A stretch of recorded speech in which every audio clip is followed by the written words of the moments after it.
Air menjadi kebutuhan yang sangat vital bagi makhluk hidup.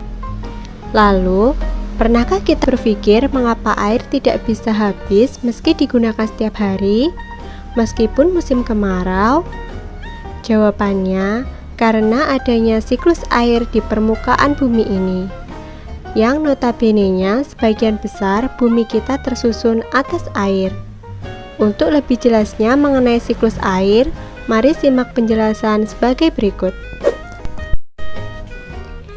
Siklus air adalah siklus atau sirkulasi air yang berasal dari bumi, kemudian menuju ke atmosfer dan kembali lagi ke bumi yang berlangsung secara terus-menerus. Siklus air ini menyebabkan kenapa kita tidak pernah kehabisan pasokan air meskipun penggunaannya setiap hari. Dampaknya siklus air ini mampu mengatur suhu lingkungan, hujan, cuaca, dan menjaga keseimbangan ekosistem di muka bumi. Jenis-jenis siklus air. Seperti yang telah dijelaskan sebelumnya, terdapat beberapa jenis siklus air yang bergantung pada proses pendek atau panjangnya tahapan siklus. Jenis-jenis siklus air meliputi siklus hidrologi pendek, siklus sedang, dan siklus panjang. Siklus yang pertama adalah siklus hidrologi pendek atau sering dikenal sebagai siklus kecil. Uap air yang terbentuk melalui evaporasi air laut kemudian akan diturunkan sebagai hujan pada daerah sekitar laut. Siklus ini tergolong siklus yang pendek karena tidak adanya proses adveksi atau pergerakan uap air oleh angin. Air hujan yang turun di permukaan laut kemudian akan mengalami siklus kembali, dimulai dari penguapan air sampai turunnya hujan lagi. Hal ini terjadi secara berkelanjutan dan terus-menerus.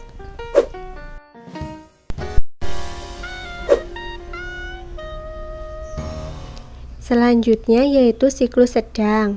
Siklus sedang ini umumnya terjadi di wilayah Indonesia. Ketika air laut menguap, uap air dibawa oleh angin menuju daratan. Di ketinggian tertentu, uap air mengalami proses kondensasi menjadi awan. Awan kemudian menjadi hujan yang jatuh di daratan.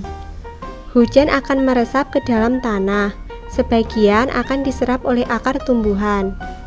Sebagian lagi akan terbawa aliran air permukaan seperti sungai dan parit. Lewat saluran-saluran air, air itu kembali ke laut. Siklus yang terakhir adalah siklus panjang. Siklus panjang diawali air laut yang menguap. Uap air mengalami kondensasi sehingga menjadi awan oleh angin ke tempat yang lebih tinggi di daratan. Selanjutnya, awan tersebut bergabung dengan uap air lain yang berasal dari penguapan air di permukaan seperti dari danau, sungai, dan hasil transpirasi tumbuhan. Gabungan awan dan uap air tersebut akan jatuh sebagai hujan. Karena dipengaruhi ketinggian tempat, uap air mengenai lapisan udara dingin.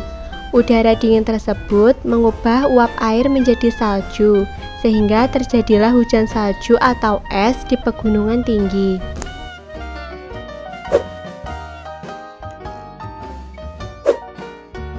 Bagaimana guys? Sudah paham belum tentang materi ini? Jangan lupa ikuti terus Pradani Project ya. See you next time.